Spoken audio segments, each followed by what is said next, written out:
Ahora esta casa es de ellos, tú ya no puedes venir más. Mi hijo se quedó con mi mansión y se la entregó a la familia de su esposa. 3 días después, vinieron a golpear mi puerta, gritando que había fantasmas en la casa. Me alegra mucho que estés aquí. Quédate hasta el final de esta historia y cuéntame en los comentarios desde qué ciudad la estás escuchando. Tengo mucha curiosidad de saber hasta dónde llegará. Una noche sin luna en la mansión de Chapala, justo a la medianoche. El grito de Esperanza, mi nuera, rompió la oscuridad. ¡Apaga la luz! ¡Apágala! Las luces de la habitación parpadeaban locamente y una luz roja teñía las paredes. Yo lo veía todo desde la pantalla de mi laptop, las siluetas corriendo en pánico, cruzando de un lado a otro. El chorro del grifo de la cocina salía con fuerza, el agua se desbordaba por el suelo, brillando bajo las luces intermitentes. Carlota, la madre de Esperanza, se acurrucaba en una esquina de la cocina, con las manos en el pecho y murmurando como si estuviera en trance. «Me está mirando. Hay algo en el pasillo. Me está mirando». Su voz temblaba, a punto de llorar. Emanuel, mi hijo, golpeó con fuerza el interruptor general en la esquina del cuarto. Le temblaban tanto las manos que casi deja caer la lámpara. Pero no servía de nada. Las luces seguían parpadeando, rojas y blancas, como si la casa respirara con dificultad. Una voz helada salió, como si hablara entre dientes. «Esta no es su casa. ¡Lárguense ya!». Vi a Xavier, el padre de Esperanza, correr hacia la puerta principal, pero cayó de bruces cuando la puerta se cerró sola con seguro a los 5 segundos. Se levantó como pudo, empapado, con la cara pálida como si hubiera visto un fantasma. En el video del CCTV, los 4 corrían por todos lados, tropezaban entre sí bajo esa luz parpadeante.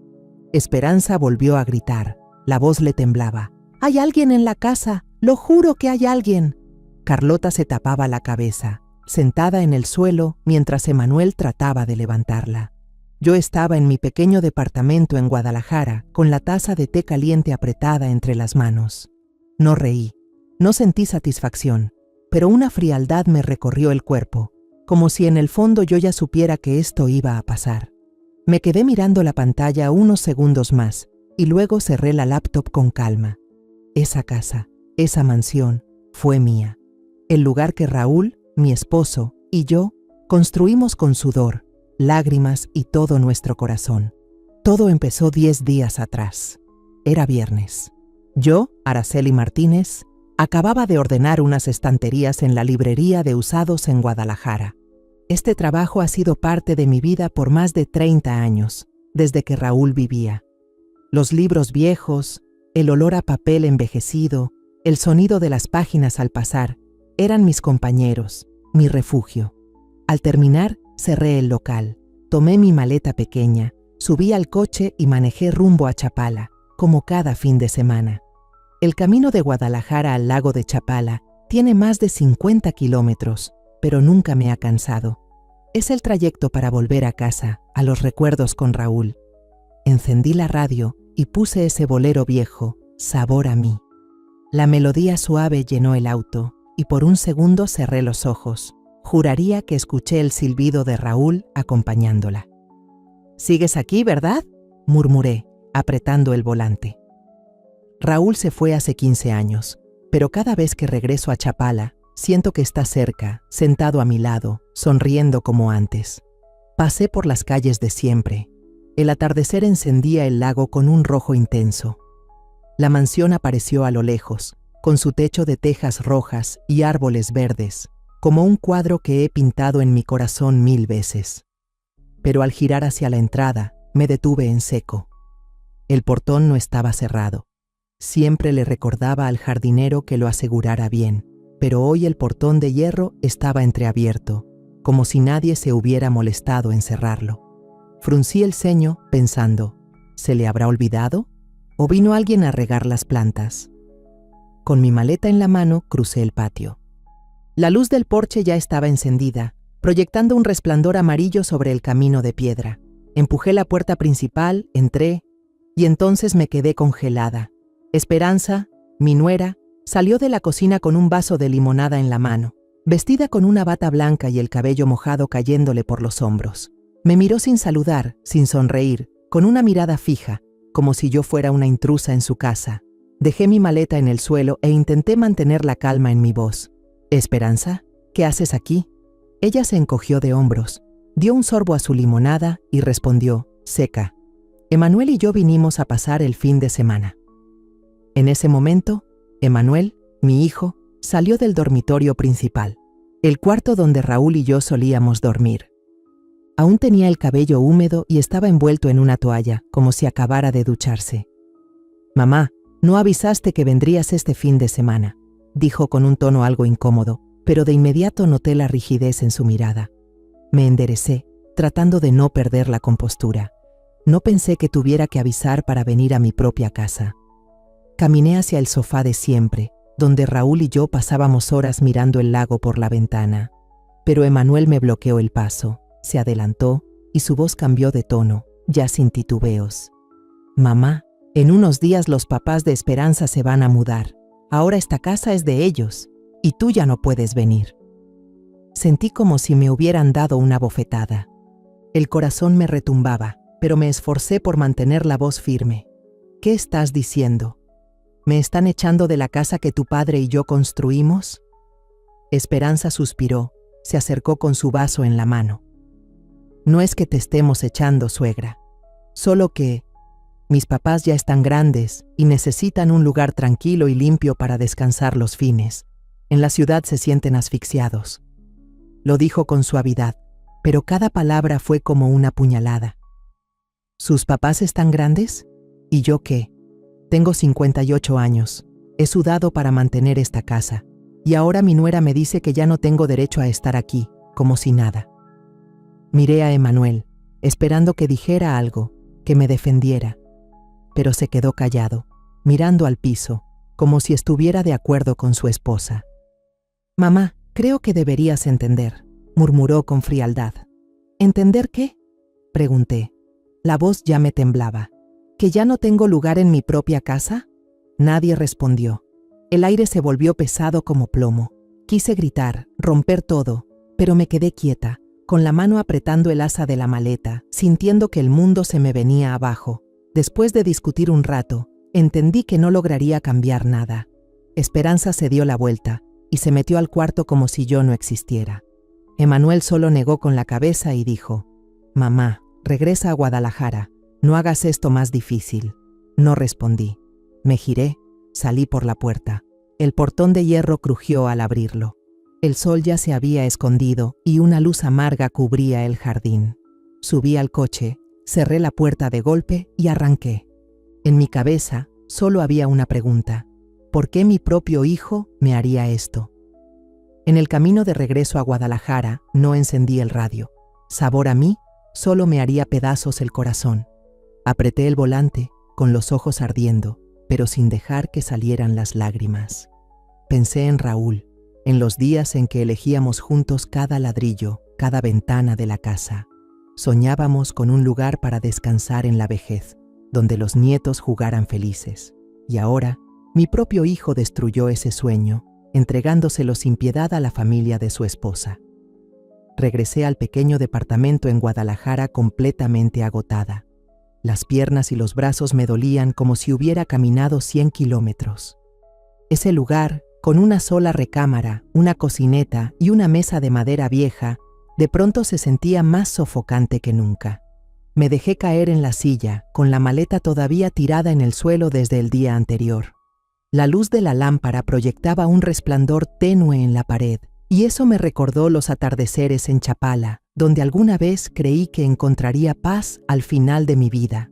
Pero ahora, esa mansión, el hogar que Raúl y yo construimos con todo nuestro corazón, había sido arrebatada por mi propio hijo. Pasaron 2 días sin que tocara el celular. La pantalla seguía apagada, inmóvil sobre la mesa, como si supiera que yo no quería escuchar ni una palabra más del mundo exterior. No comí, no dormí, solo me quedé ahí, mirando por la ventana hacia las luces lejanas de la ciudad. Me preguntaba si acaso había hecho algo mal para que Emanuel, el hijo que crié con tanto amor, me diera la espalda de esa manera, pero luego sacudí la cabeza. No hice nada mal. Le di demasiado. Amor, dinero, hasta los sueños que alguna vez tuve para mí misma, se los entregué. Y ahora también se había llevado lo que era mío. El lunes por la mañana, el teléfono sonó de repente, sacándome de mis pensamientos. El nombre de Emanuel apareció en la pantalla. Dudé. Mi mano flotaba sobre ese aparato viejo. Al final contesté, aunque por dentro no quería. Su voz sonó fría, como si leyera un contrato. Mamá, solo te aviso para que no te sorprendas. La casa de Chapala ahora es de los papás de Esperanza. Van a ir a verla el fin de semana. No vuelvas más por allá. Sentí un nudo en la garganta. ¿Qué dijiste?, pregunté, con la voz quebrada. Esa es mi casa. Emanuel respondió con total calma. Mamá, estás sola. ¿Para qué necesitas una casa tan grande? Ellos la van a aprovechar mejor. Lo dijo con suavidad, pero cada palabra me atravesó como un puñal. ¿Que estoy sola? ¿Y eso qué significa para él? ¿Cree que soy una anciana inútil, sin derecho a estar en el lugar que ayudé a levantar con mi propio esfuerzo? Antes de que pudiera contestar, la voz de Esperanza se metió en la llamada, dulce pero llena de intención. Mamá, ya está grande. Los padres deben pensar en los hijos, no aferrarse a lo que ya no les toca. Esa casa nos queda mejor a nosotros. Escuché claramente cada palabra, como si me estuviera echando veneno con una sonrisa. Colgué. La mano me temblaba, el corazón me latía con fuerza. Me dejé caer en la silla, con la sensación de que el mundo se derrumbaba. No solo se llevaron mi casa, también mi dignidad. Miré a mi alrededor, a las fotos viejas colgadas en la pared. Raúl y yo sonriendo el día de nuestra boda, el nacimiento de Emanuel. Todo eso ahora eran pedazos de recuerdos rotos. Quise gritar, quise llamarlo y preguntarle por qué me hacía esto. Pero no lo hice. Solo me quedé ahí, en silencio, dejando que el dolor me carcomiera poco a poco. Al cabo de un rato, decidí ir a casa de Marina, mi amiga de la universidad, ahora abogada retirada. Marina vivía a unas cuantas calles, en una casita acogedora llena de bugambilias y cuadros de acuarela. Toqué la puerta y ella salió a abrir. Con su mirada aguda, notó al instante que algo andaba mal. «Araceli, pareces como si te hubiera atropellado un camión», dijo, jalándome hacia adentro y poniéndome una taza de café caliente en las manos. Me senté y le conté todo, desde el momento en que vi a Esperanza en la cocina hasta la llamada que acababa de recibir. No lloré, pero la voz me temblaba, y sé que Marina lo notó. Marina frunció el ceño y dejó la taza de café sobre la mesa. Debería pensar en tomar acciones legales. Si se atrevieron a adueñarse de la casa así de descaradamente, también pueden falsificar documentos. Sus palabras fueron como un destello en mi mente. Documentos. Claro, yo tengo los documentos. Tengo todos los papeles en regla, dije con voz más firme. Mañana se los traigo para que los vea. Marina asintió y me apretó la mano. Bien. No deje que piensen que usted es alguien fácil de pisotear. Esa noche regresé al departamento. Abrí el viejo cajón de madera en mi recámara. Saqué una carpeta cubierta de polvo. Adentro estaban los documentos. La escritura a mi nombre, Araceli Martínez. El contrato de compraventa de la casa en Chapala, firmado hace más de 20 años, con la firma de Raúl, su letra fuerte y decidida. Fui pasando las hojas, mis dedos rozando las líneas de texto como si tocara los recuerdos. Eso era prueba. Era sangre. Era sudor de Raúl y mío. No podían quitármelo así nada más. Me senté frente a la mesa. Coloqué la carpeta delante de mí. Ya no me temblaban las manos, ni se me nublaban los ojos. Miré la foto de Raúl sobre el librero, sonriendo con ese sombrero de paja ladeado. ¿Ves esto, Raúl?, susurré. Nuestro hijo nos traicionó, pero no voy a dejar que gane. Abrí el cajón inferior y saqué una libreta azul. En la portada, con su letra, decía: Apuntes técnicos, Raúl. Era la libreta donde él anotaba ideas sobre la instalación eléctrica, el sistema de agua, y pequeños diseños para la casa. Abrí la primera página, leí su letra desordenada y sonreí. Raúl, si estuvieras aquí, seguro te reirías y dirías, ya es hora de levantar la cabeza y recuperar el honor, Araceli. 3 días después de la llamada de Emanuel, no recibí ninguna otra, ni una visita, solo mensajes fríos. Cada línea en la pantalla era como una puñalada. El primer día, Emanuel escribió, «Mamá, no te estreses. Esto es lo mejor para todos. También necesito quedar bien con sus papás». Leí eso apretando el teléfono, sintiendo que la sangre me hervía. ¿Lo mejor para todos? ¿Y yo, que construí esa casa con sudor y lágrimas? ¿Dónde quedo yo? El segundo día, otro mensaje. «Ya cambiamos la chapa». 4 palabras, pero cada una fue como una bofetada. No solo me quitaron la casa, también me cerraron la puerta en la cara, como si fuera una extraña. El tercer día llegó el último mensaje. «Iremos a la casa este fin de semana a descansar. Esperamos que no haya problemas». Miré la pantalla con el corazón pesado. Ni una disculpa, ni una explicación. Yo, Araceli Martínez, la que compró esa casa con su propio dinero, ahora era tratada por su hijo y nuera como un estorbo.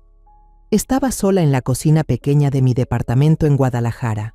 Frente a mí, la cena ya fría, una sopa de frijol que se había enfriado desde el mediodía. Esa cocina alguna vez estuvo llena de risas, cuando Raúl vivía, cuando Emanuel era niño y correteaba pidiéndome flan. Ahora solo quedaba el silencio, y cada tic-tac del reloj colgado en la pared me recordaba que el tiempo me había quitado demasiado. Miré por la ventana, las luces de la ciudad titilando a lo lejos, y me pregunté, ¿si un día yo muriera, a Emanuel y Esperanza les importaría? ¿O solo me recordarían cuando les hiciera falta el dinero, la casa o algo más que pudieran arrebatarme? El jueves por la mañana decidí ir a casa de Marina.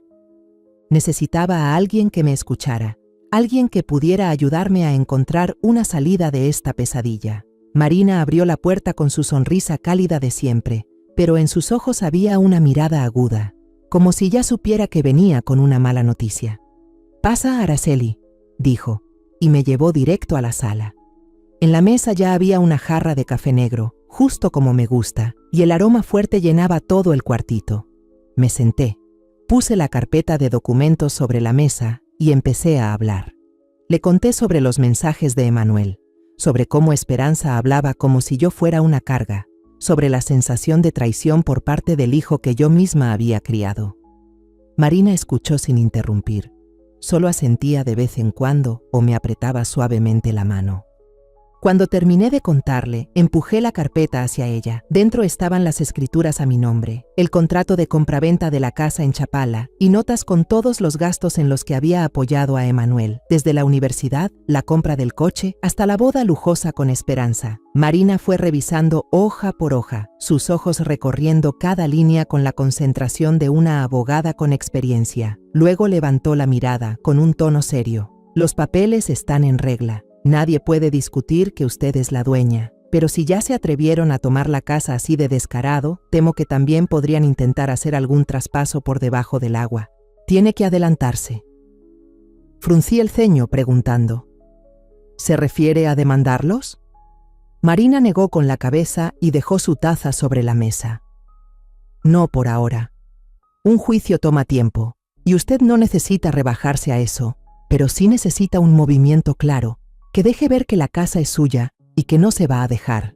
Sus palabras fueron como una luz en medio de la confusión. Yo no quería llevar a mi hijo a juicio, no quería hacer de esto una guerra pública, pero tampoco podía dejar que pensaran que me iba a dejar pisotear. Levanté la mirada, con voz suave pero firme. «No quiero venganza, solo quiero jugarles una broma, que se den cuenta de que no soy alguien fácil de aplastar». Marina me miró, sonriendo apenas. «Creo que puedo ayudarla con eso», dijo, y sacó su celular, marcando un número. «Darío, esta noche ven a cenar con tu madre. Hay algo en lo que quiero que me ayudes». Fruncí el ceño, sin entender qué planeaba, pero la chispa en los ojos de Marina me hizo sentir una pizca de esperanza. Esa noche, Marina me invitó a quedarme a cenar. Darío, su hijo, un ingeniero en automatización de unos 30 años, llegó a casa con una sonrisa amable. Era alto, delgado, con gafas, y parecía más un aficionado a los acertijos que alguien problemático. Marina nos presentó, y Darío me estrechó la mano diciendo: «He visto la casa de usted en Chapala. De niño me gustaba sentarme frente a la reja y pensar que era un castillo de verdad». Sus palabras me sacaron una sonrisa sin querer. Esa casa para mí no era solo un hogar, era un sueño compartido con Raúl. Escuchar a Darío hablar de ella me calentó el corazón, aunque fuera un poco. La cena fue cálida y acogedora. Marina cocinó pozole, el olor a maíz y chile llenaba todo el ambiente. Después de comer, nos quedamos alrededor de la mesa y empecé a contarle un poco mi historia. No entré en detalles, solo lo suficiente para que Darío entendiera que Emanuel y Esperanza se habían apoderado de la casa y que yo quería hacer algo para que reconocieran su error. Cuando pregunté: «¿Se te ocurre alguna forma de hacer que esa casa sea menos habitable?», Darío sonrió y sus ojos brillaron como si le hubieran dado un acertijo nuevo. «Creo que puedo lograrlo», dijo, con una voz llena de seguridad.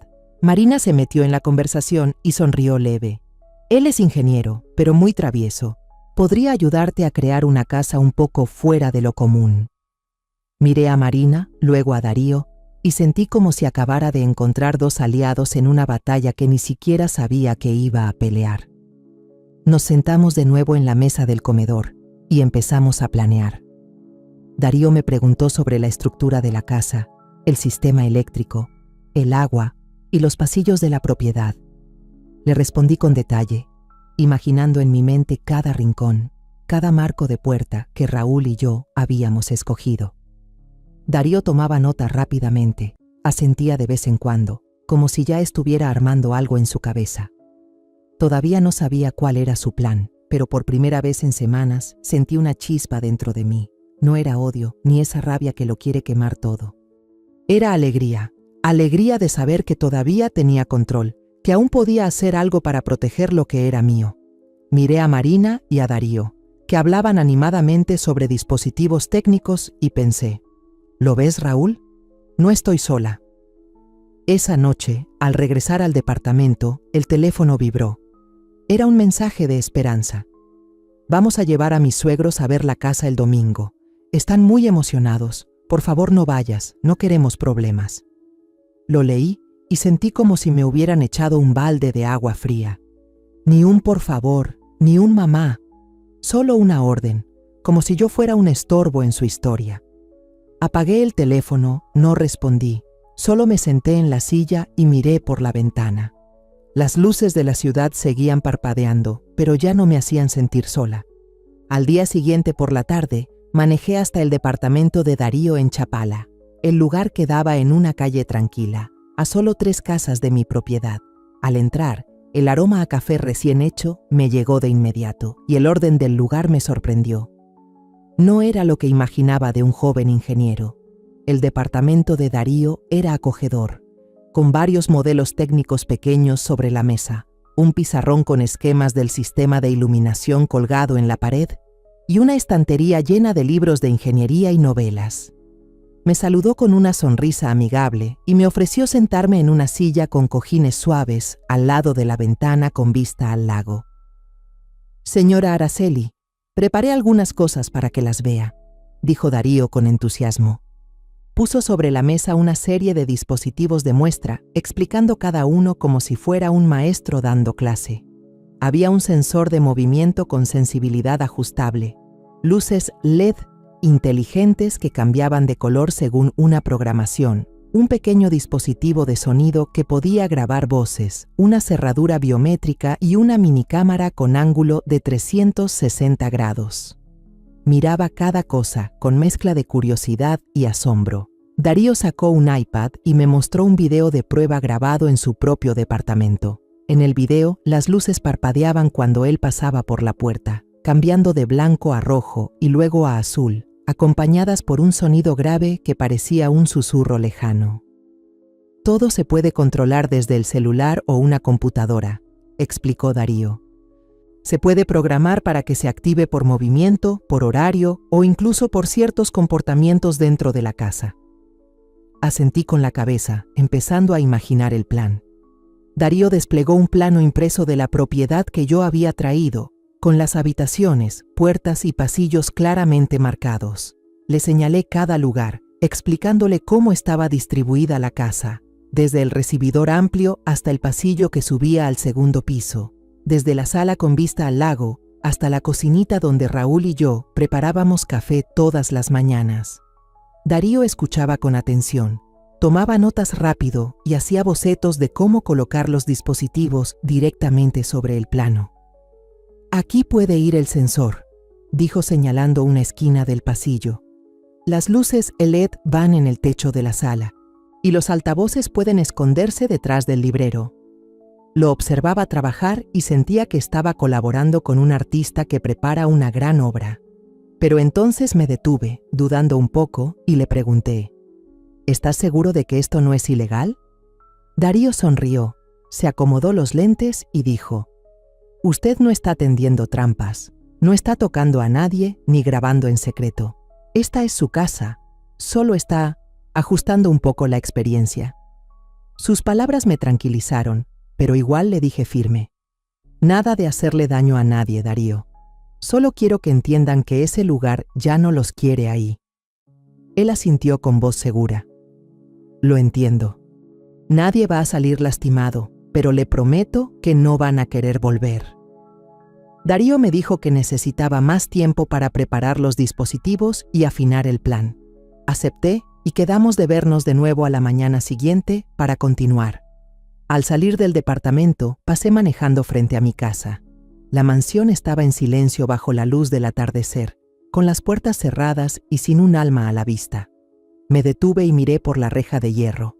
Los árboles verdes que Raúl había plantado seguían moviéndose con el viento. Una vecina, doña Rosa, estaba regando sus plantas cerca de ahí, me vio y saludó con la mano. «Araceli, tenía rato sin verla por aquí», gritó. Me acerqué, platicamos un poco y le pregunté si había visto a Emanuel o a Esperanza. «Todavía no», respondió doña Rosa. «Ellos solo vienen los fines de semana. Estos días la casa ha estado cerrada». Asentí, le agradecí y volví al coche. Sentí algo de alivio, sabiendo que la casa aún me esperaba, como una vieja amiga fiel. Esa noche volví a Guadalajara y pasé a casa de Marina. Nos sentamos en el patio trasero, el mismo rincón donde solíamos tomar té cuando éramos jóvenes, cuando Raúl y el esposo de Marina aún vivían.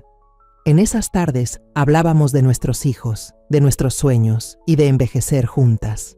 Ahora el patio seguía igual, pero solo estábamos Marina y yo, con 2 tazas de té de canela humeando. Marina me miró y preguntó, «¿Tienes miedo, Araceli?» Negué con la cabeza y tomé un sorbo de té. «No, solo me pesa no haber hecho esto antes». Marina me apretó la mano con voz cálida. «Más vale tarde que nunca». Sus palabras me dieron fuerza. Le conté sobre la reunión con Darío, sobre los aparatos que estaba preparando y cómo el plan iba tomando forma. Marina sonrió con brillo en los ojos. «Sabía que ese niño te iba a sorprender. Es igualito a su padre, travieso pero muy listo». Volví al departamento, encendí la laptop y empecé a crear la cuenta para controlar el sistema inteligente que Darío iba a instalar. Elegí el nombre de usuario, Dueña Verdadera. Mientras tecleaba cada letra, sentí una energía nueva en el pecho. Por primera vez en semanas, dejé de sentirme una extraña en mi propia historia. Murmuré como si hablara con Raúl. «Esa es nuestra casa, amor. Y ahora va a hablar por mí». El sábado en la madrugada manejé de regreso a Chapala, tranquila pero decidida. El sol apenas salía y la luz dorada caía sobre el camino hacia la mansión. Al llegar, Darío ya me esperaba en la entrada, al lado de una camionetita con 3 cajas llenas de equipos. Me saludó con la mano, con una sonrisa de niño a punto de hacer una travesura. «¿Lista, doña Araceli?», preguntó con entusiasmo. Asentí y abrí el portón. El olor familiar del pasto y los árboles me envolvió, pero esta vez no entré como una dueña que vuelve a su hogar. Entré como una arquitecta, lista para convertir la casa en un escenario para la obra que había estado planeando. Darío abrió la caja de los dispositivos y fue sacando todo: sensores infrarrojos, luces LED de alta potencia, bocinas graves ocultas, cerradura electrónica, cámaras mini y un controlador central compacto como una caja negra. Lo vi acomodar cada cosa en el patio y sentí que estaba presenciando un plan militar en acción. Vamos a convertir esta casa en un lugar donde no van a querer quedarse mucho tiempo, dijo Darío mientras revisaba uno de los sensores. Yo sonreí sin decir nada, pero por dentro sentía una emoción tremenda. Empezamos con la instalación. Darío se movía ágil, subía la escalera para poner sensores de movimiento en los pasillos, escaleras, sala, corredores y puertas de los cuartos. Yo le ayudaba, pasándole herramientas o sujetando la escalera, a veces indicándole el punto exacto según el plano de la casa. Este sensor va a detectar cualquier movimiento, explicó mientras colocaba uno en una esquina de las escaleras. Cuando alguien pase, se activan las luces y las bocinas. Asentí con la cabeza, imaginando a Emanuel o Esperanza entrando en pánico cuando todo empiece a moverse solo. Luego pusimos las luces LED. Darío las programó para que parpadearan cambiando de rojo a blanco y luego azul cada vez que el sensor detectara movimiento. El rojo los va a asustar más, dijo mientras ajustaba una lámpara en el techo de la sala. Yo estaba abajo, viendo cómo parpadeaban las luces, y sentí como si la casa respirara, lista para hablar.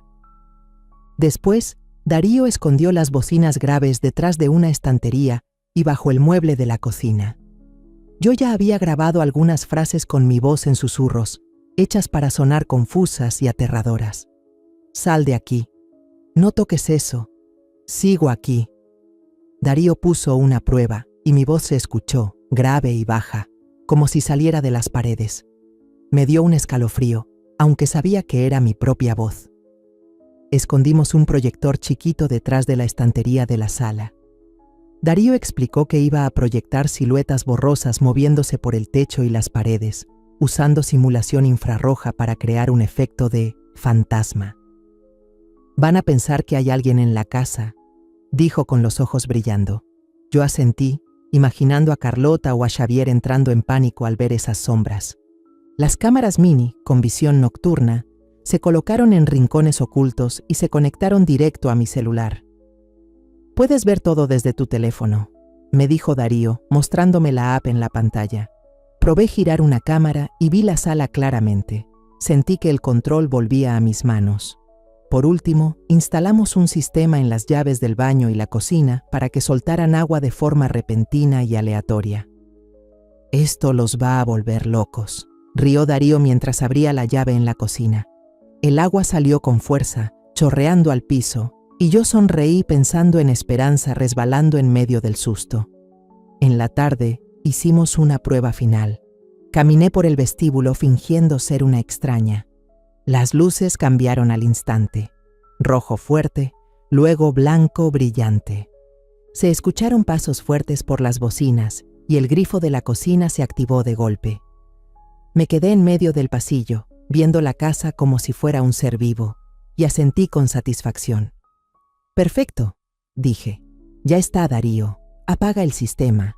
Que se active solo a las 11:59 de la noche.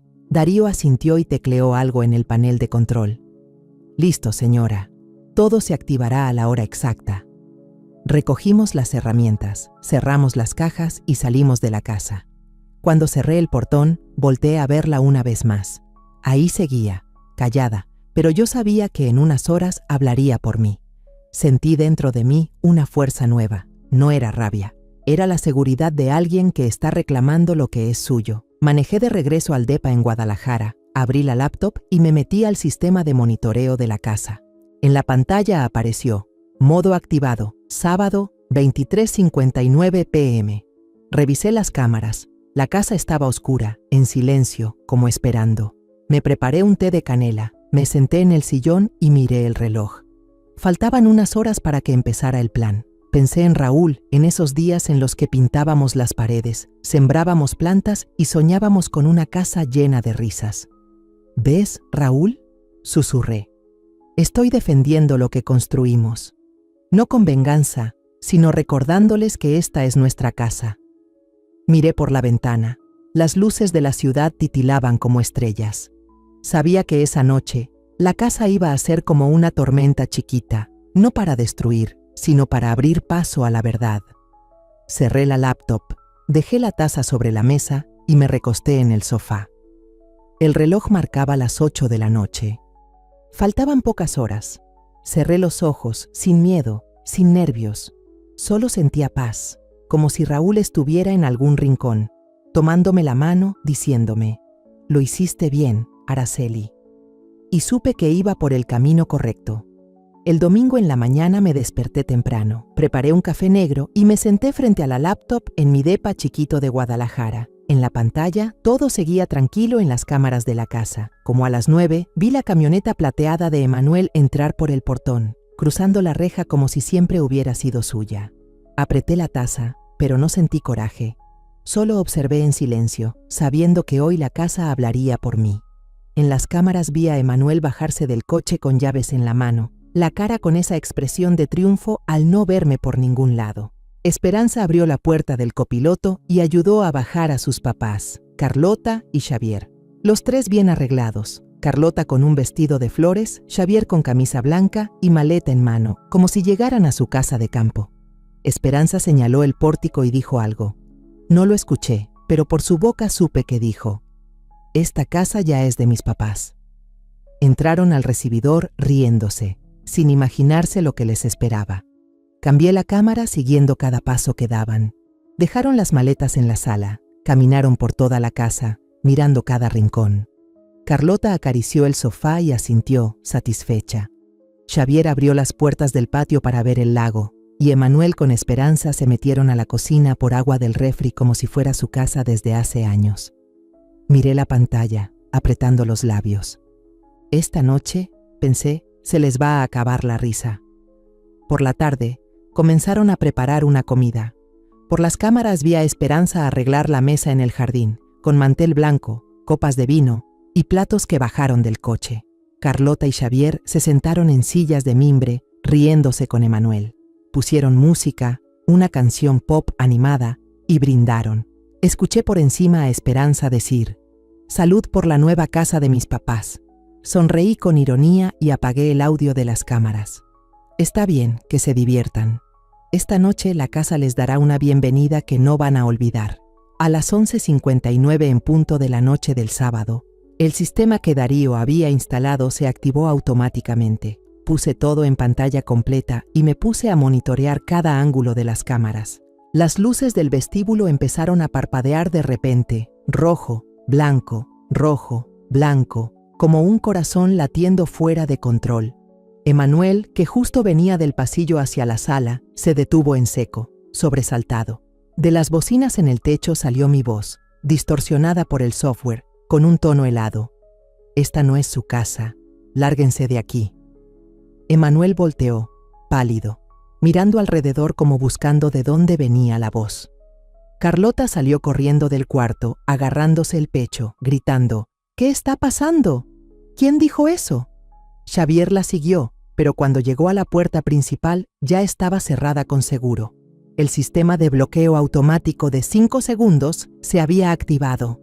Empezó a golpear la puerta, pero no servía de nada. Los 4 se pusieron nerviosos, corriendo por la sala, tratando de prender las luces.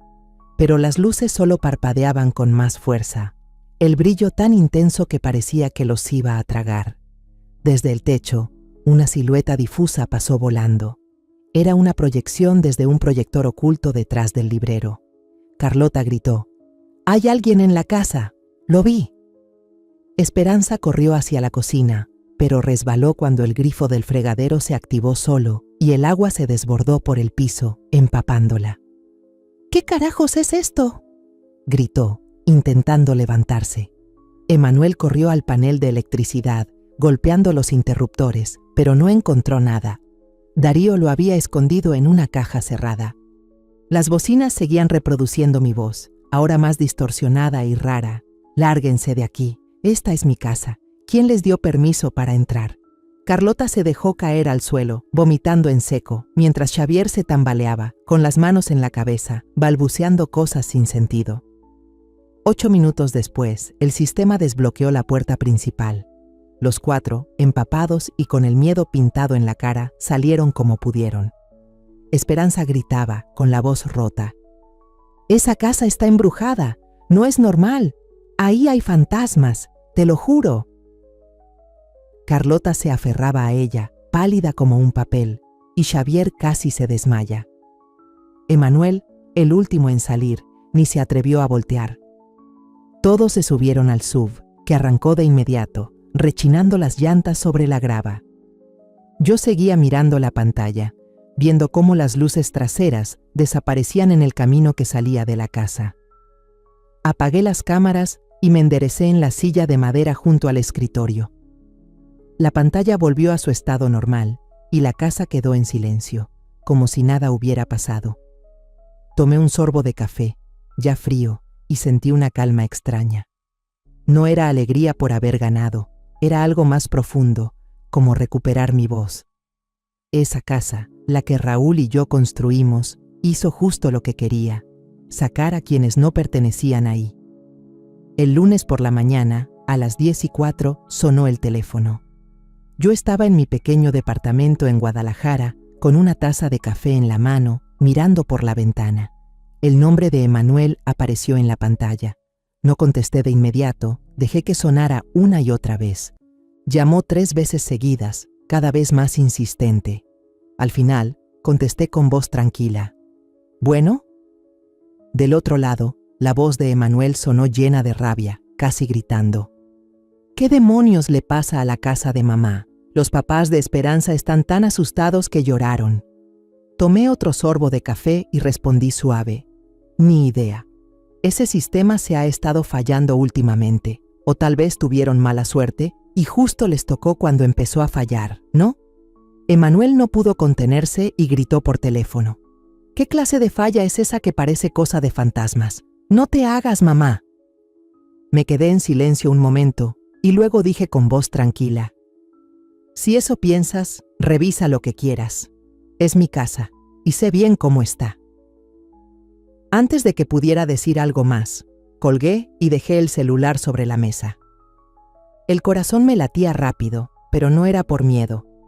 Sentía una calma extraña, como si hubiera cruzado un límite, un punto donde las palabras de Emmanuel ya no podían herirme.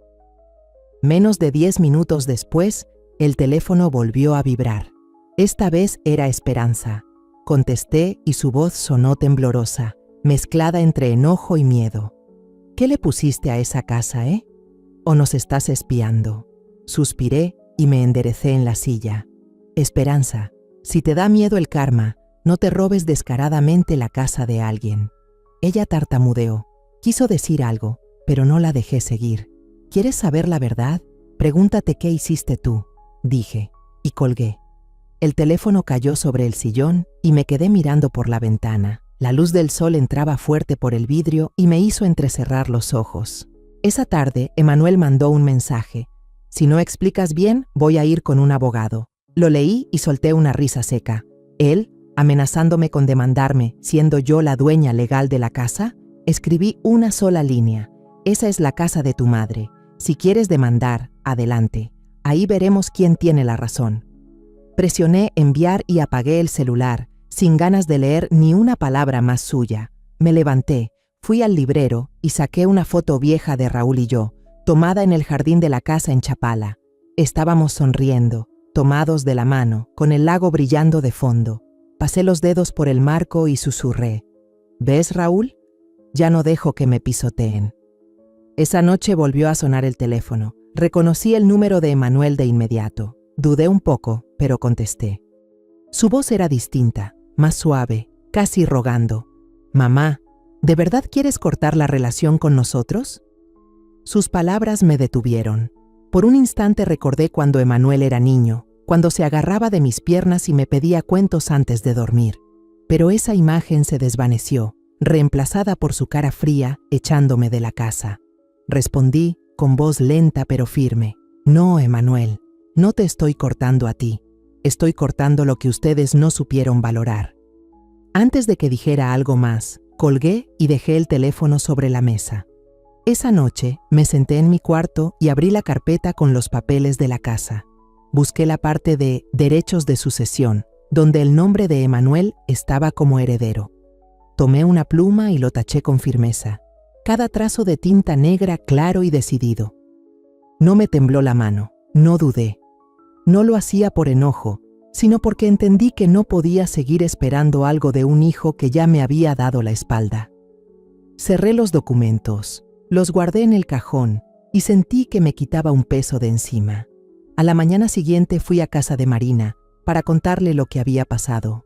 Estaba regando las plantas en el jardín, con un delantal verde manchado de tierra. Cuando le conté de las llamadas y los mensajes, Marina dejó la regadera y me miró. Hiciste bien. Ellos tienen que entender que no pueden usarte como si fueras nada. Le mostré los papeles, señalando donde taché el nombre de Emanuel. Marina asintió y me tomó la mano. Esto no es un final, Araceli. Es el comienzo de algo nuevo para ti. Sus palabras fueron como una brisa fresca que me alivió el corazón. Me quedé en su casa hasta el mediodía. Almorzamos algo sencillo, pozole con tortillas de maíz. Hablamos no solo de la casa, sino también de los viejos tiempos, cuando éramos jóvenes, cuando Raúl y el esposo de Marina aún vivían. Las historias del pasado me hicieron reír, y por primera vez en semanas, esa risa me salió de verdad. El miércoles por la tarde, el timbre sonó una y otra vez, rápido, como si alguien tuviera prisa. Yo estaba quitando el polvo del estante de libros en mi departamento pequeño en Guadalajara y me detuve en seco al escuchar ese sonido. Supe de inmediato quién era. Respiré hondo y fui a abrir la puerta. Emanuel y Esperanza estaban ahí, vestidos como si fueran a una junta importante. Emanuel traía puesto un traje gris y cargaba un fajo de papeles grueso. Esperanza llevaba una bolsa de piel Louis Vuitton carísima, y sus tacones hacían ruido sobre el piso de mosaico mientras entraba. No dije nada, solo abrí más la puerta para que pasaran. Se sentaron en el sofá, pero yo no ofrecí agua ni me senté. Me quedé de pie, con los brazos cruzados, mirándolos. Emanuel carraspeó, rompiendo el silencio. No queremos discutir, pero estás poniendo trabas innecesarias. La casa en Chapala, deberías traspasárnosla cuanto antes mejor. Intentaba sonar tranquilo, pero le noté la urgencia en los ojos. Pensaba que me iba a rendir fácil, como antes, cuando siempre cedía por amor a mis hijos. Esperanza se metió, con un tono filoso como cuchillo. Si no lo haces, te vas a morir sola. Nadie te va a cuidar, nadie te necesita. Sus palabras me quemaron por dentro, pero ni parpadeé. La miré directo a la cara y le respondí despacio. Bien, prefiero la soledad antes que vivir con ladrones. Ella me clavó la mirada, los labios apretados, como si estuviera a punto de aventarse encima. Emanuel levantó la mano para calmarla, pero sus ojos seguían fijos en mí, esperando una señal de que iba a ceder. Empujó el fajo de papeles hacia mí, con un tono más suave. Firma aquí, mamá, ya está listo el documento de traspaso. Miré las hojas, con una carpeta azul bien acomodada. Era su manera de decir que yo ya no tenía ningún derecho sobre la casa que Raúl y yo habíamos construido. Tomé los papeles, hojeé unas cuantas páginas y se los regresé. Mañana haré el traspaso de la casa, dije con calma, pero con frialdad. Pero no será para ustedes. Esperanza se levantó de golpe, tirando su bolsa al sofá. «¡Estás loca!», gritó. «¿Y a quién se la vas a dar?». Tenía la cara roja, los puños cerrados, como si fuera a pegarme. Emanuel la jaló de nuevo al asiento, pero también se le notaba el miedo en los ojos. «Mamá, ¿qué estás haciendo?», preguntó con la voz temblorosa. Me acomodé el cuello de la blusa y sonreí leve. Sé perfectamente lo que vale esa casa, y por eso mismo no se la puedo dar a gente malagradecida como ustedes. El ambiente se volvió denso. Emanuel abrió la boca, pero levanté la mano para detenerlo. «Ya basta», dije. «Ustedes decidieron cómo tratar a su madre. Ahora aguántense las consecuencias». Fui a abrir la puerta, indicando que se fueran. Esperanza se levantó molesta, sus tacones tronando en el piso. «Te vas a arrepentir», murmuró entre dientes. La miré directo. «Si llamo a la policía, la que se va a arrepentir no soy yo». Me echó una última mirada llena de veneno y jaló a Emanuel para irse. Él no dijo nada, solo bajó la cabeza y se fue con los papeles. La puerta se cerró de golpe detrás de ellos. Me quedé ahí parada un rato, mirando la puerta. No sentía rabia ni dolor, solo una especie de vacío limpio, como si hubiera barrido todo lo tóxico de mi vida. Regresé al cuarto, me senté y me preparé una taza de té de canela. El aroma cálido me recordó las tardes con Raúl, cuando nos sentábamos en el balcón de la casa a mirar el lago de Chapala brillar. Sonreí, no por haber ganado, sino porque sabía que hice lo correcto. Elegí cuidar mi valor, no rebajándome, sino levantándome, más fuerte que nunca. A la mañana siguiente me desperté con una sensación de alivio, como si se estuviera abriendo un nuevo capítulo en mi vida. Me puse una camisa blanca sencilla, me até el cabello con cuidado y preparé los documentos con esmero. Marina pasó por mí a las 8 en punto, con una sonrisa que me dio fuerzas. «¿Lista, Araceli?», preguntó con la mano en el volante. Asentí, abracé mi carpeta y subí al coche. Manejamos hasta la Notaría Ramírez, en el centro de Guadalajara, un edificio pequeño pero serio, con puertas de cristal relucientes y un letrero de bronce que brillaba al sol. Marina me contó que Ramírez, quien nos atendería hoy, había sido su aprendiz, y ahora era un notario muy respetado en la ciudad. Adentro olía a café recién hecho. Había una mesa de reuniones ya preparada con tazas humeantes de café negro, un montón de documentos acomodados en orden y el suave zumbido de una impresora en la esquina. Me senté, puse mi carpeta frente a mí y pasé la mano por la portada. Este era el último paso, pensé, no para cerrar una batalla, sino para empezar un camino nuevo. Ramírez, un hombre de mediana edad con lentes de aro dorado, me saludó con un apretón de manos cálido. «Señora Martínez, ya revisé los papeles. Todo está en orden y listo», dijo con voz tranquila. Había mandado una invitación a Emanuel y Esperanza, avisándoles que quería verlos para comunicarles algo importante. Sabía que vendrían, no por interés real, sino porque pensaban que podrían presionarme a ceder. A las 9 en punto, la puerta de la sala se abrió.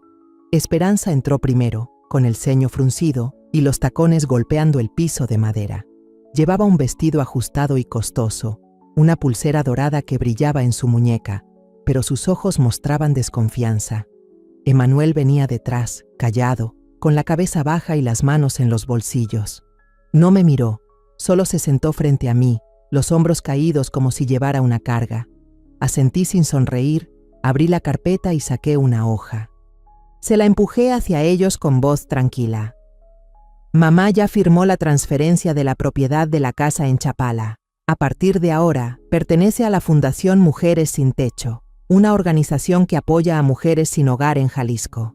Ellas tienen derecho de uso vitalicio, nadie puede tocarlas». El ambiente se congeló. Emanuel levantó la cabeza de golpe y balbuceó. «¿Qué? ¿Esa fundación qué tiene que ver contigo? ¿Por qué les das la casa?» Su cara se puso roja y apretó el borde de la mesa, como si no pudiera creer lo que escuchaba. Esperanza estalló, golpeó la mesa y los papeles salieron volando. «¡Estás loca!», gritó con los ojos desorbitados. «¿Cómo te atreves a darles la casa a esos vagabundos? ¿Quién te crees que eres?». Su voz retumbó por toda la sala, pero yo ni parpadeé. Marina, sentada a mi lado, habló firme. «Si sigues actuando así, llamo a la policía». Esperanza la fulminó con la mirada, pero se dejó caer en la silla, jadeando. Emanuel le puso una mano en el brazo para calmarla, pero no me quitaba los ojos de encima, como buscando una señal de que estaba bromeando. Me levanté, me acomodé la ropa y hablé despacio pero firme. «Ya no tengo nada más que decir. A partir de ahora, encárguense de su vida. Para mí, ya no hay vínculos entre nosotros». Los miré por última vez. No con rabia ni tristeza, sino con paz. Emanuel abrió la boca, como para decir algo, pero ya me había dado la vuelta y salido del cuarto. Ramírez se paró para acompañarme hasta la puerta y Marina caminó conmigo, poniéndome una mano en el hombro como apoyo. Todavía se oían los gritos de esperanza desde la sala, pero yo no volteé. Sus palabras, las de Manuel, ya no tenían poder sobre mí. Afuera, el sol brillante de Guadalajara me dio en la cara. Respiré hondo, como si el aire nunca hubiera sido tan puro. Marina sonrió y me dio una palmada en el hombro. Lo hiciste muy bien, Araceli. Ahora vamos a desayunar, ya tengo hambre. Fuimos a una cafetería cerca de ahí y pedimos 2 platos de chilaquiles con café negro. Mientras comíamos, Marina me contó sobre sus planes, sobre cómo quería unirse a un grupo de voluntariado local. La escuché, y por primera vez en muchos meses sentí ganas de hacer algo nuevo, no solo por mí, sino también por los demás. Esa noche, regresé al departamento, abrí la ventana para que entrara el aire. Saqué mi libreta y escribí: hoy entregué la casa a quienes la necesitan más, no para castigar a nadie, sino para darle un nuevo sentido. Antes de dormir, me paré en el balcón y miré las luces de la ciudad parpadear. Pensé en la Fundación Mujeres Sin Techo, en las mujeres que encontrarían un hogar en esa casa. Sonreí, con el corazón más ligero que nunca. Una semana después, volví a Chapala, manejando por el camino de siempre que lleva a la casa. El sol de la mañana pintaba de dorado el lago y me hizo recordar los días en que Raúl y yo veíamos el amanecer desde el balcón. Abrí el portón, entré al jardín y respiré el aroma de las plantas, tan familiar como siempre. Pero hoy no venía a quedarme, venía a despedirme, a preparar la casa para sus nuevas dueñas. En mi bolso de viaje llevaba una caja de herramientas y la decisión de dejar todo en perfecto estado. Empecé a desmontar el sistema que Darío había instalado. Me subí a la escalera y con cuidado quité cada sensor de movimiento de los pasillos y escaleras. Las cámaras pequeñas las bajé del techo de la sala. Enrollé bien los cables. Saqué las bocinas que estaban escondidas bajo la alacena, donde antes salía mi voz aterradora. Fui guardando cada aparato en una caja, trabajando sin prisa. Poco a poco, la casa recuperaba su tranquilidad, como si nunca hubiera pasado ninguna tormenta. Me limpié el sudor de la frente y sonreí al recordar cuando Emanuel y Esperanza corrían como locos. Pero ahora ya no me importan. Estoy haciendo esto por mí, por la casa y por las personas que vendrán después. Cuando terminé con los aparatos, empecé a guardar los recuerdos. Tomé un trapo suave y limpié el polvo de cada marco viejo en la sala. Fotos de Raúl y yo, desde la boda hasta tardes tranquilas junto al lago Chapala. Las bajé una por una, las acaricié y las guardé en mi bolso con cuidado. Me detuve en una foto donde Raúl está bajo unos árboles, con su sombrero de palma inclinado. Sonreí y susurré: «Sigues aquí, ¿verdad?» No me las llevé todas, solo unas cuantas que más me gustan. Las demás las dejé en la pared, como un regalo para las mujeres de la Fundación Mujeres Sin Techo, para que sintieran el calor de este hogar. Cuando todo estuvo listo, preparé una tetera de té de canela y la llevé al balcón, el rincón favorito mío y de Raúl cada domingo por la tarde. El viento del lago soplaba suave, fresco, con olor a agua y pasto. Me senté en la silla de mimbre, tomé un sorbo de té y sentí cómo el aroma cálido de la canela me envolvía. Levanté la cara al cielo y hablé bajito, como si Raúl me escuchara. ¿Lo ves? No dejé que nos quitaran nuestra casa. Ahora va a servir para ayudar a otras personas que lo necesitan. Tú me entiendes, ¿verdad? El viento me movió el cabello, y por un segundo creí escuchar su silbido de siempre. Justo en ese momento, el celular vibró. Era Marina, que me llamó con una mezcla de alegría y un poco de sarcasmo. «Araceli, tu hijo y tu nuera están poniendo en venta su antiguo departamento. Darío lo vio en internet y me lo mandó. Parece que ya les cayó el karma». Solté una risa y negué con la cabeza. «Yo no necesito que les caiga el karma, Marina. Solo espero que lo que pasó los haga vivir de otra manera. Ah, y no me mandes el link del anuncio. No me da curiosidad». Marina se rió fuerte por el teléfono. «Está bien, eres más firme de lo que creía». Charlamos un ratito más y luego colgué, volviendo a mi taza de té y al reflejo brillante del lago. Me levanté, volví a la sala y empecé a arreglar todo por última vez. Puse unos jarrones con flores de papel sobre la mesa del comedor, flores rojas y amarillas bien vivas, como una bienvenida para las mujeres que vendrían. Limpié la mesa, acomodé las sillas y abrí las ventanas para que entrara la luz. La casa se iluminó, se sintió cálida, como lista para un nuevo comienzo. Prendí la radio y puse el bolero Contigo aprendí. La voz suave llenó el aire, como si remendara los huecos en mi corazón. Me paré en medio del cuarto, cerré los ojos y dejé que la melodía me envolviera. Esta casa, aunque ya no fuera mía, seguía siendo parte de mí, de Raúl, y ahora le daría esperanza a alguien más. Saqué mi libretita del bolso, me senté en el sillón y escribí. Perdí a un hijo, pero me encontré a mí misma, y yo misma soy la que merece amor antes que nadie. Cerré el cuaderno, sintiendo una paz que se expandía. Ya no era la madre que solo sabía sacrificarse, ya no estaba atrapada en el dolor. Soy Araceli Martínez, una mujer que recuperó su fuerza y su libertad. Una mañana preciosa, varios meses después, me desperté con los primeros rayos de sol filtrándose por la cortina de mi pequeño departamento en Guadalajara. Los pájaros cantaban afuera en el balcón y me sacaron una sonrisa. Me preparé una taza de café negro, el aroma fuerte llenó el aire y fui a la cocina, donde mis 5 perritos me rodeaban alegres. Tranquilos mis niños, dije entre risas, acariciando a cada uno. Movían la cola con emoción, mirándome con esos ojitos redondos llenos de cariño. Esta era mi nueva vida, una vida con ladridos felices y alegrías sencillas. Hace unas semanas decidí unirme a un club de lectura del barrio. La librería donde trabajé por más de 30 años se convirtió en un punto de encuentro para amantes de los libros. Un día, una joven llamada Sofía, clienta de siempre, me propuso unirme a su grupo de lectura. Doña Araceli, usted sabe un montón de libros. ¿Por qué no viene a compartir con nosotros?, me dijo con los ojos brillantes. Al principio dudé, pero acepté. Desde entonces, cada martes y jueves voy a una cafetería cerca de la librería, me siento con Sofía y 10 personas más, y hablamos sobre novelas, desde Gabriel García Márquez hasta Elena Ferrante. Esas charlas me hacen sentir rejuvenecida, como si explorara el mundo de nuevo a través de los libros y las historias de los demás. Pero lo que más me alegra son mis 5 perritos. Una tarde, pasando por un centro de rescate animal en Guadalajara, vi un cartel que decía, «Buscan hogar perritos adorables». Entré solo para mirar, pero no pude irme.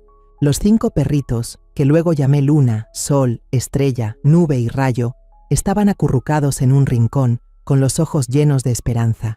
Eran chiquitos, de pelito suave, pero muy delgados por los días en la calle antes de ser rescatados. ¿Quiere adoptarlos?, me preguntó la encargada. Asentí sin dudar. Desde ese día, mi departamento nunca más volvió a estar en silencio. Cada mañana llevo a mis 5 perritos al parque cerca de casa. Luna, la traviesa de pelaje blanco, siempre corre adelante y trae ramitas pequeñas. Sol, el de pelo dorado y tranquilo, prefiere echarse bajo un árbol y mirar a la gente pasar. Estrella, con su pelaje negro brillante, ladra cada vez que ve un pájaro volar. Nube, el tímido de pelo gris, no se me despega. Y Rayo, el cafecito veloz como un rayo, le encanta correr detrás de las sombras en el pasto. Esos paseos no solo alegran a los perritos, también son mi medicina para el alma. Sonrío más, camino más ligera y olvido esos días tan pesados que quedaron atrás. Una mañana, mientras caminábamos, conocí a Diego, un hombre de mi edad que también paseaba a sus 2 perros, un pastor alemán llamado Max y un poodle llamado Coco. Diego tiene cara de buena gente, cabello entrecano y una sonrisa que da calma. «Vaya, ¿y cómo le haces para manejar a todo este batallón?», me bromeó, señalando a los míos. Me reí y le conté cómo adopté a cada uno. Diego asintió y dijo que él también rescató a Max y Coco de un refugio. Desde ese día nos encontramos seguido en el parque, hablando de perros, de libros y a veces de la vida.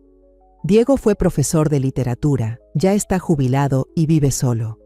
Me contó sobre sus días en el aula, sobre sus alumnos y sobre su esposa, que falleció hace 10 años. Yo le hablé de Raúl, de la librería y de cómo fui reencontrándome conmigo misma después de tantas vueltas. Nuestras historias, como riachuelos, se fueron juntando hasta formar una conexión simple, pero muy profunda. Una tarde, Diego y yo estábamos sentados en una banca del parque, mirando a los perros jugar. Luna le trajo una pelota a los pies y él soltó una carcajada, la lanzó y ella salió disparada. «Araceli, ¿cree que la vida a veces nos da sorpresas bonitas?», me preguntó. Asentí, viendo a Sol bostezar bajo el sol. «Claro que sí. Nunca imaginé tener esta pequeña familia, y tampoco amigos como usted». Diego sonrió, con los ojos brillando. «A mí me pasa igual. Conocerla a usted y a estos loquitos de 4 patas ha sido lo mejor que me pasó en meses». Esa noche, ya en casa, les di de comer a los perros y me senté junto a la ventana a escribir en mi diario. Hoy entendí que la vida todavía tiene cosas hermosas. 5 perros, el club de lectura y Diego. Me recuerdan que no estoy sola. Volví a sonreír, y ese es el regalo más valioso. Cerré el cuaderno, prendí el radio y puse una canción bolero al azar. La voz empezó a sonar y cerré los ojos imaginando a Raúl sonriendo en algún rincón. «¿Ves?», susurré. «Estoy viva, de verdad viva, y soy feliz». A la mañana siguiente volví a salir con mis perros. Diego ya me esperaba, con Max y Coco moviendo la cola. Caminamos, charlamos y nos reímos cuando Rayo intentó atrapar una mariposa. Miré el cielo azul. Sentí el viento fresco en la cara y noté que el corazón ya no me pesaba. Esta nueva etapa no solo trata de sanar el dolor, sino de abrirme otra vez y dejar entrar nuevas alegrías. Sé que, desde ahora, cada día será un paseo lleno de sol, con 5 perros, buenos amigos y una Araceli Martínez llena de vida. La historia que contamos es ficticia, pero está basada en algunos hechos reales. Los nombres y lugares han sido cambiados para proteger la identidad de quienes estuvieron involucrados. No contamos esto para juzgar, sino con la esperanza de que alguien escuche y se detenga a pensar: ¿cuántas madres están sufriendo en silencio dentro de su propia casa? Siento verdadera curiosidad.